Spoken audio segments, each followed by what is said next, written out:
नमस्कार विद्यार्थियों।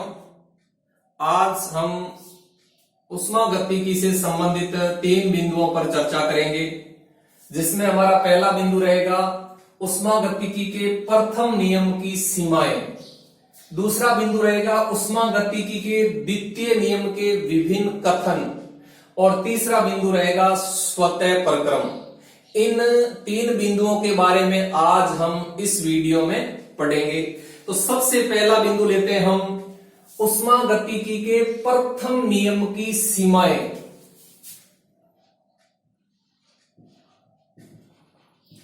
Limitation of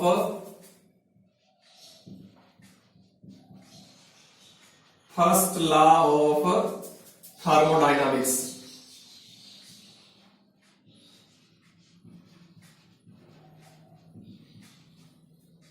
ऊष्मागतिकी के प्रथम नियम की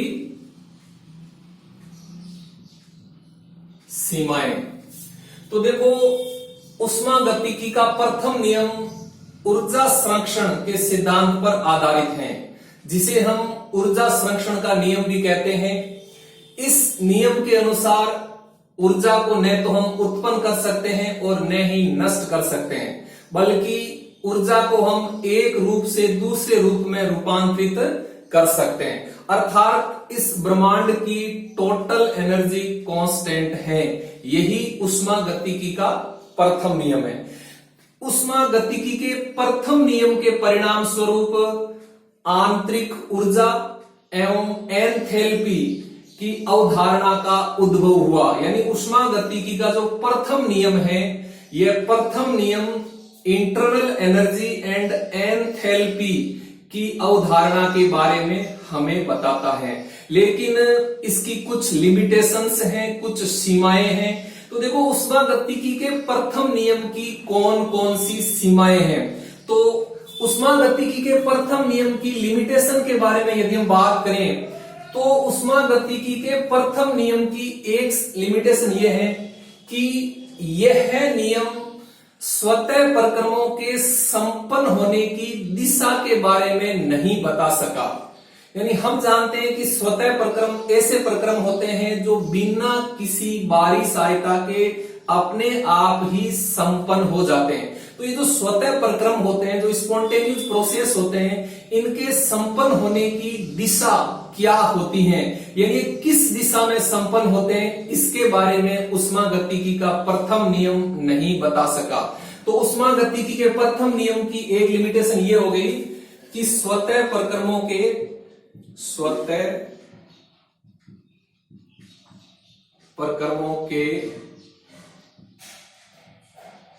संपन्न होने की दिशा के बारे में यह नियम नहीं बता सका।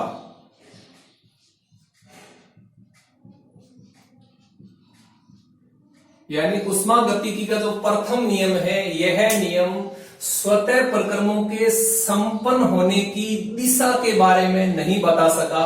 अर्थात हम ये भी कह सकते हैं कि यह नियम ऊष्मा के प्रवाह की दिशा के बारे में नहीं बता सका। यानी ऊष्मा का प्रवाह है वो किस दिशा में होगा, इसके बारे में ऊष्मागतिकी का प्रथम नियम नहीं बता सका।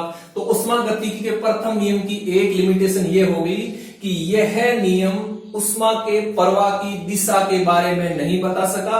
अर्थात स्वतः प्रक्रमों के संपन्न होने की दिशा के बारे में यह नियम नहीं बता सका। दूसरी लिमिटेशन देखो, यह जो ऊष्मागतिकी का प्रथम नियम है, यह नियम यह नहीं बता सका कि ऊष्मा को पूर्ण रूप से कार्य में क्यों नहीं बदला जा सकता है। ऊष्मा को पूर्ण रूप से कार्य में क्यों नहीं बदला जा सकता है।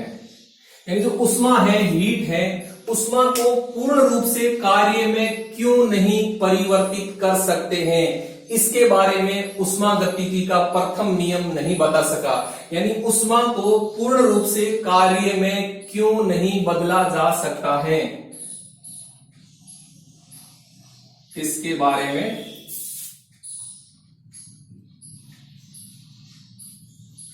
यह है नियम नहीं बता सका। तो ये उष्मागतिकी के प्रथम नियम की दो सीमाएं हैं। पहली सीमा ये होगी कि ये उष्मागतिकी का जो प्रथम नियम है, ये स्वतः प्रक्रमों के संपन्न होने की डायरेक्शन यानी दिशा के बारे में नहीं बता सका। दूसरी सीमा ये है कि उष्मा को पूर्ण रूप से कार्य में क्यों नहीं बदला जा सकता है, इसके बारे में उष्मागतिकी का प्रथम नियम नहीं बता सका। तो उष्मागतिकी के प्रथम नियम की जो सीमाएं हैं, इन सीमाओं को दूर करने के लिए उष्मागतिकी के द्वितीय नियम की आवश्यकता हुई। यानी जो उष्मागतिकी के प्रथम नियम की लिमिटेशन है, इन लिमिटेशंस को दूर करने के लिए या इन लिमिटेशंस का समाधान करने के लिए या इन प्रश्नों के उत्तर ढूंढने के लिए उष्मागतिकी के द्वितीय नियम की आवश्यकता हुई। तो अब देखो उष्मागतिकी के जो द्वितीय नियम है यानी सेकेंड लॉ ऑफ थर्मोडायनामिक्स, उनके कई कथन हैं। तो उष्मागतिकी के द्वितीय नियम के कौन कौन से कथन हैं, इसके बारे में हम देते हैं। तो अब हमारा दूसरा बिंदु है उष्मागतिकी के द्वितीय नियम के विभिन्न कथन। तो यह ध्यान रखें कि उष्मागतिकी के द्वितीय नियम की आवश्यकता क्यों हुई, यानी उष्मागतिकी के प्रथम नियम की जो सीमाएं हैं, इन सीमाओं को दूर करने के लिए उष्मागतिकी के द्वितीय नियम की आवश्यकता हुई। और द्वितीय नियम के कई कथन हैं। अब देखो उष्मागतिकी के द्वितीय नियम के कौन कौन से कथन हैं, इनके बारे में हम अब जानते हैं। देखो तो आज का हमारा दूसरा बिंदु है, वो है उष्मागतिकी के द्वितीय नियम के विभिन्न कथन।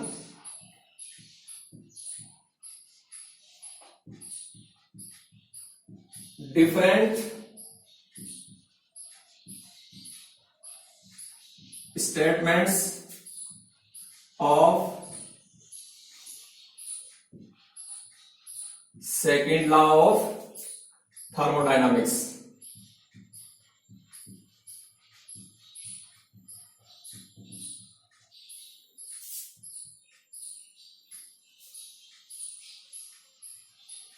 उष्मागतिकी के द्वितीय नियम के विभिन्न कथन, different statements of second law of thermodynamics. तो देखो उष्मागतिकी के द्वितीय नियम के कई कथन हैं। जैसे पहला कथन यह है कि इस ब्रह्मांड की एंट्रोपी निरंतर बढ़ रही है। ब्रह्मांड की एंट्रोपी निरंतर बढ़ रही है। देखो ये जो यूनिवर्स है, ब्रह्मांड है, इस ब्रह्मांड की एंट्रोपी है वो निरंतर बढ़ रही है। यह उष्मागतिकी के द्वितीय नियम का एक कथन है। अब देखो एंट्रोपी क्या होती है? एंट्रोपी होती है अव्यवस्था की माप, यानी डिग्री ऑफ रैंडमनेस। यानी कोई सिस्टम है, किसी सिस्टम में पाई जाने वाली अव्यवस्था की जो माप होती है, उस अव्यवस्था की माप को ही हम उस सिस्टम की एंट्रोपी कहते हैं। तो ब्रह्मांड की एंट्रोपी निरंतर बढ़ रही है। तो इस प्रकार से उष्मागतिकी का जो द्वितीय नियम है, यह द्वितीय नियम एंट्रोपी की अवधारणा के बारे में हमें बताता है। अर्थात उष्मागतिकी के द्वितीय नियम के परिणाम स्वरूप एंट्रोपी की अवधारणा का प्रादुर्भाव यानी उद्भव हुआ। तो उष्मागतिकी के द्वितीय नियम का एक कथन ये हो गया कि ब्रह्मांड यानी यूनिवर्स की एंट्रोपी निरंतर इंक्रीज हो रही है, बढ़ रही है। दूसरा स्टेटमेंट देखें तो एक वैज्ञानिक था केल्विन। केल्विन के अनुसार एक अकेले ऊष्मा कुंड के लिए यह संभव नहीं है कि वह परिवेश में धनात्मक कार्य कर सकें। तो दूसरा कथन ये हो गया, केल्विन के अनुसार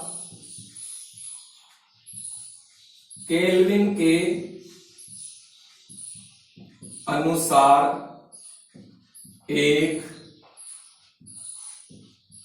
अकेले ऊष्मा कुंड के लिए एक अकेले ऊष्मा कुंड के लिए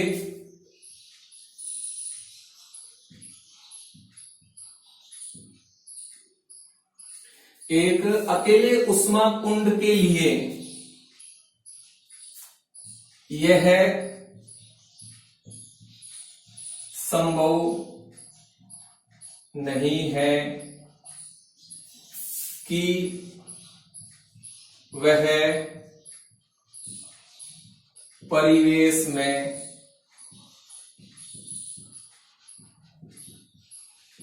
धनात्मक कार्य कर सकें।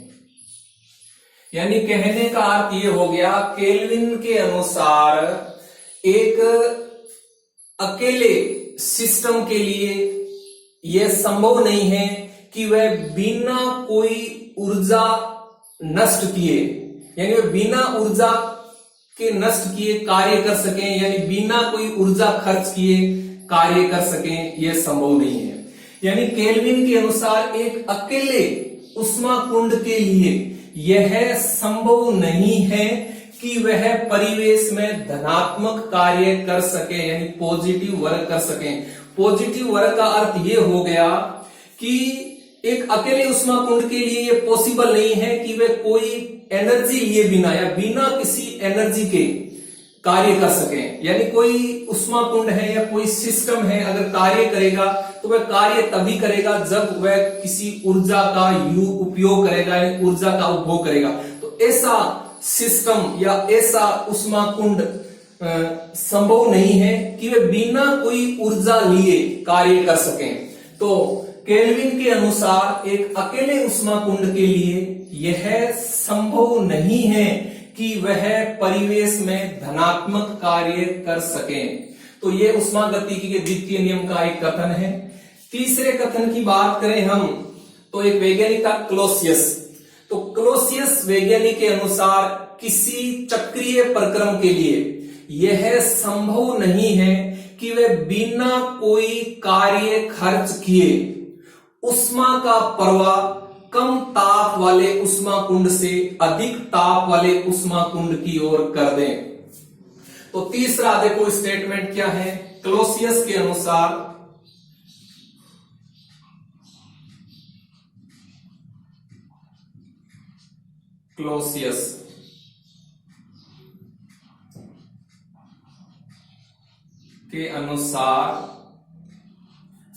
किसी चक्रीय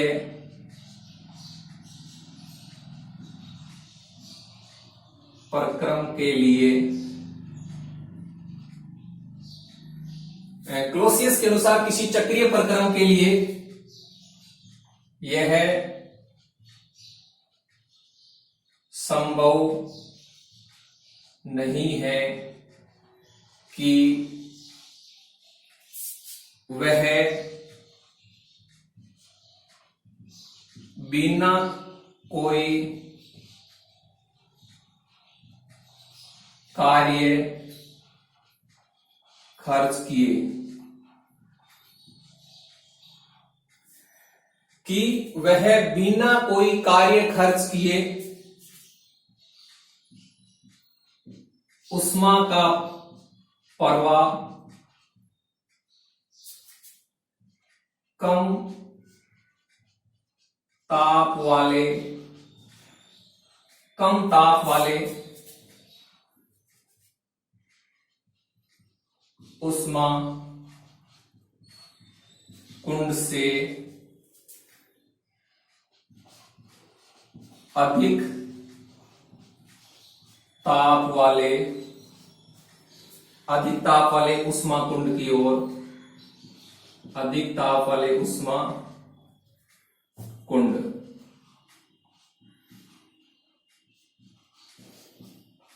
की ओर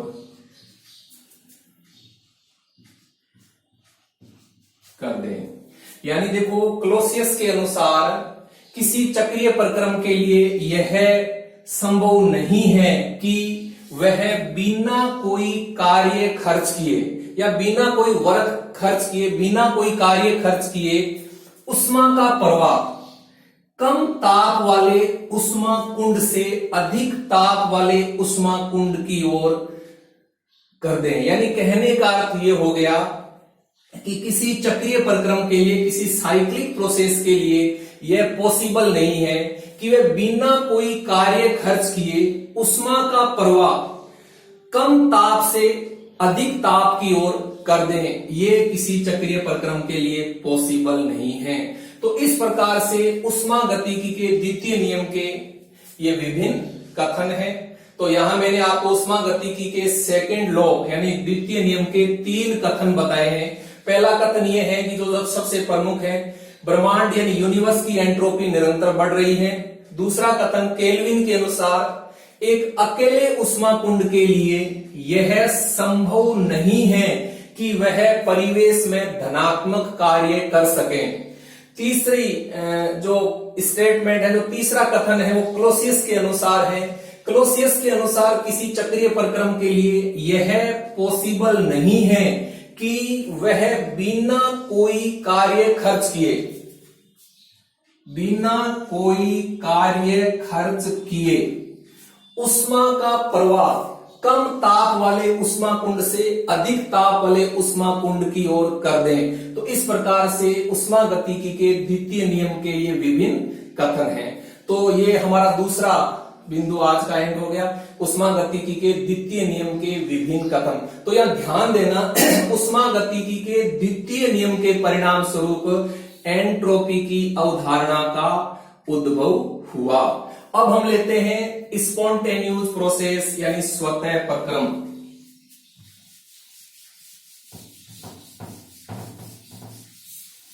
आज का हमारा तीसरा बिंदु है, वो है स्पॉन्टेनियस प्रोसेस, स्वतः प्रक्रम। स्पॉन्टेनियस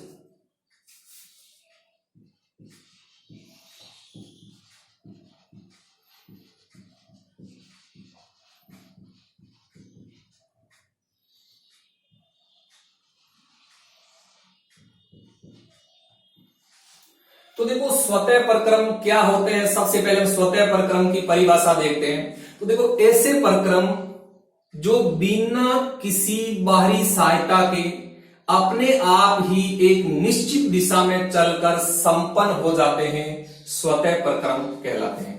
तो ऐसे प्रक्रम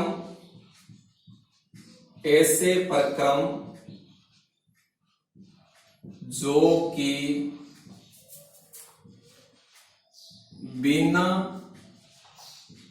किसी बाहरी सहायता के, बिना किसी बाहरी सहायता के अपने आप ही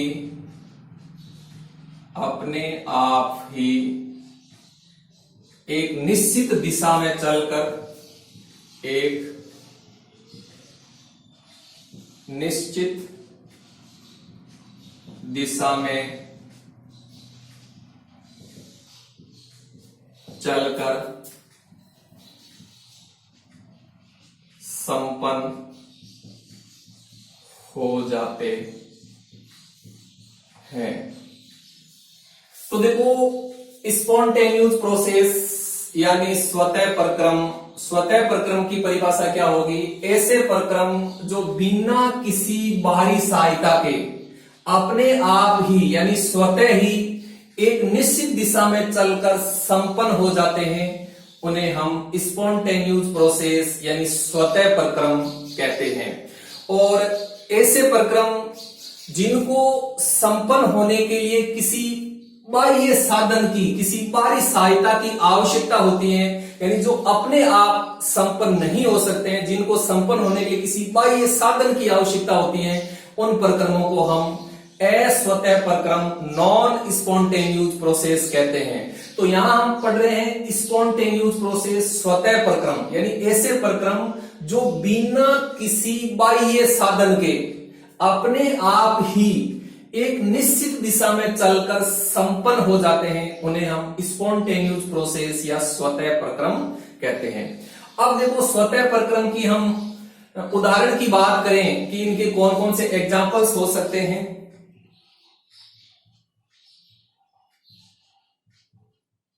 तो देखो स्वतः प्रक्रमों के बहुत सारे एग्जाम्पल हम अपने दैनिक जीवन में देख सकते हैं, जैसे जल का प्रवाह उच्च गुरुत्वीय तल से निम्न गुरुत्वीय तल की ओर होना एक स्वतः प्रक्रम है। यानी जल का जो प्रवाह है वो उच्च गुरुत्वीय तल से निम्न गुरुत्वीय तल की ओर होना एक स्वतः प्रक्रम है। यानी इसका एक एग्जाम्पल ये हो गया, जल का प्रवाह उच्च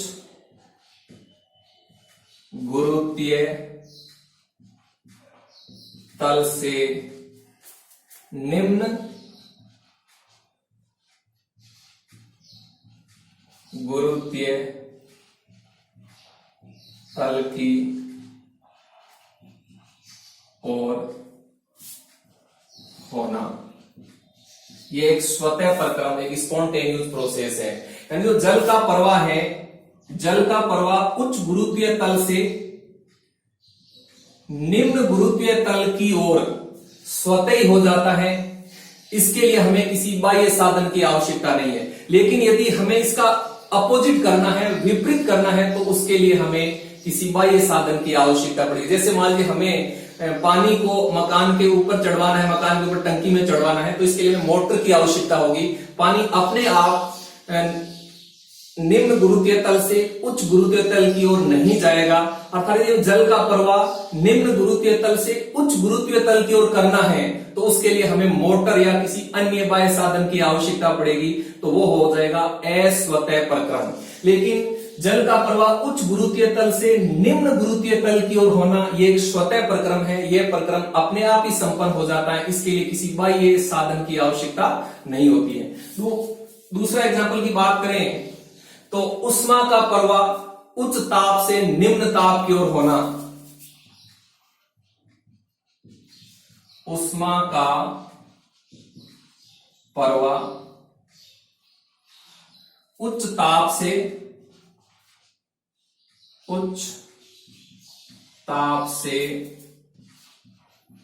निम्न ताप की ओर होना, यह भी एक स्वतः प्रक्रम का उदाहरण है। जो उष्मा का प्रवाह है वो उच्च ताप से निम्न ताप की ओर स्वतः ही हो जाता है, तो यह एक स्पॉन्टेनियस प्रोसेस होता है। और एग्जाम्पल की बात करें तो गैस का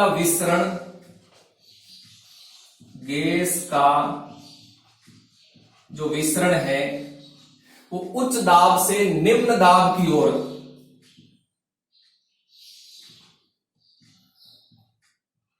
उच्च दाब से निम्न दाब की ओर होना। यानी किसी गैस का जो विसरण है वो उच्च दाब से निम्न दाब की ओर होना, यह एक स्वतः प्रक्रम होता है। तो इस प्रकार से स्वतः प्रक्रमों के बहुत सारे उदाहरण हो सकते हैं, जैसे जल का प्रवाह उच्च गुरुत्वीय तल से निम्न गुरुत्वीय तल की ओर होना, उष्मा का प्रवाह उच्च ताप से निम्न ताप की ओर होना, गैस का विसरण उच्च दाब से निम्न दाब की ओर होना, ये स्वतः प्रक्रमों के उदाहरण हैं, स्पॉन्टेनियस प्रोसेस के एग्जांपल्स हैं। अब हम स्पॉन्टेनियस प्रोसेस के लक्षण देखते हैं, कैरेक्टरिस्टिक्स ऑफ स्पॉन्टेनियस प्रोसेस, यानी स्वतः प्रक्रमों के लक्षण क्या क्या होते हैं।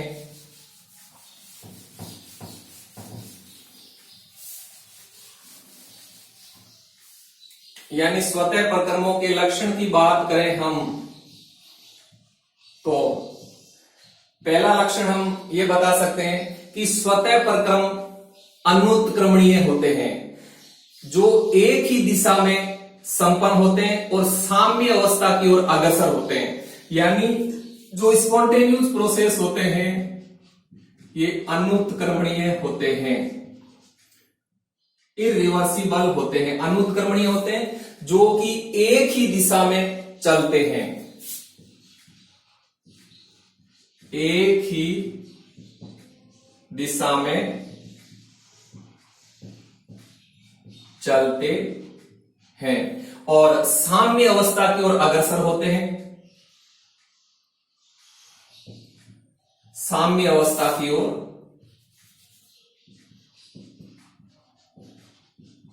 साम्य अवस्था की ओर अग्रसर होते हैं। तो ये पहला लक्षण हो गया कि जो स्पॉन्टेनियस प्रोसेस है ये अनुत्क्रमणीय होते हैं, यानी अनुत्क्रमणीय मतलब एक ही दिशा में चलते हैं और साम्य अवस्था की ओर अग्रसर होते हैं। दूसरी विशेषता, दूसरे लक्षण की बात करें तो स्वतः प्रक्रमों में कार्य खर्च नहीं होता है, लेकिन किसी उपयुक्त युक्ति के द्वारा इनसे कार्य को प्राप्त किया जा सकता है।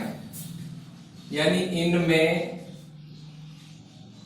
कार्य खर्च नहीं होता है, लेकिन किसी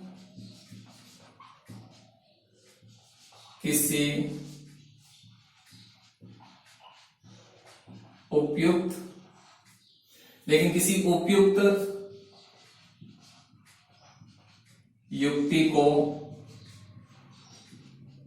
लगाकर इनसे कार्य को प्राप्त किया जा सकता है। यानी इनमें कार्य खर्च नहीं होता है, लेकिन किसी उपयुक्त युक्ति को लगाकर इनसे कार्य को प्राप्त किया जा सकता है। तीसरी बात, इन पर कार्य करके इनको विपरीत दिशा में संपन्न कराया जा सकता है। इन पर कार्य खर्च करके इनको विपरीत दिशा में संपन्न करवाया जा सकता है। यानी कहने का अर्थ है ये जो स्पॉन्टेनियस प्रोसेस है इन पर कार्य खर्च करके इनको विपरीत दिशा में संपन्न करवाया जा सकता है। अर्थात ये इरिवर्सिबल होते हैं, अनुत्क्रमणीय होते हैं, लेकिन इन पर कार्य खर्च करके इनको उत्क्रमित यानी रिवर्सिबल किया जा सकता है, इनको विपरीत दिशा में संपन्न करवाया जा सकता है। नंबर 4, इन प्रक्रमों के लिए डेल जी का मान नेगेटिव तथा डेल एस का मान पॉजिटिव होता है। डेल जी होता है मुक्त ऊर्जा परिवर्तन, यानी Gibbs energy change, free energy change, मुक्त ऊर्जा परिवर्तन डेल जी। तो इनके लिए डेल जी का मान नेगेटिव होता है और डेल एस होता है एंट्रोपी परिवर्तन, और इनके लिए एंट्रोपी परिवर्तन का मान पॉजिटिव होता है। अर्थात इन प्रक्रमों से ब्रह्मांड की एंट्रोपी निरंतर बढ़ती है, यानी इन प्रक्रमों से ब्रह्मांड की एंट्रोपी इंक्रीज होती है। तो स्पॉन्टेनियस प्रोसेस के लिए एंट्रोपी परिवर्तन पॉजिटिव तथा मुक्त ऊर्जा परिवर्तन नेगेटिव होता है। तो ये हो गया स्पॉन्टेनियस प्रोसेस। तो आज हमने इस वीडियो में ऊष्मागतिकी से संबंधित 3 बिंदुओं के बारे में चर्चा की। हमारा पहला बिंदु था ऊष्मागतिकी के प्रथम नियम की सीमाएं, दूसरा बिंदु था उष्मागतिकी के द्वितीय नियम के विभिन्न कथन, और तीसरा बिंदु था स्पॉन्टेनियस प्रोसेस। अब आप असाइनमेंट के रूप में एक क्वेश्चन नोट कीजिए। क्वेश्चन लिखिए, स्वतः प्रक्रम को परिभाषित करो। इसी का दूसरा भाग लिखिए, स्वतः प्रक्रमों के कोई दो उदाहरण दो। तीसरी बात लिखो, स्वतः प्रक्रमों की कोई 4 विशेषताएं लिखो, यानी स्वतः प्रक्रमों के कोई 4 लक्षण लिखो। तो ये आपको क्वेश्चन असाइनमेंट के रूप में करना है। यानी एक क्वेश्चन है जिसका पहला भाग है स्वतः प्रक्रम की परिभाषा दीजिए, इसी का दूसरा भाग है स्वतः प्रक्रमों के 2 उदाहरण दीजिए, और इसी का तीसरा भाग है स्वतः प्रक्रमों के कोई 4 लक्षण लिखिए। तो ये क्वेश्चन आपको असाइनमेंट के रूप में करना है। थैंक यू, धन्यवाद।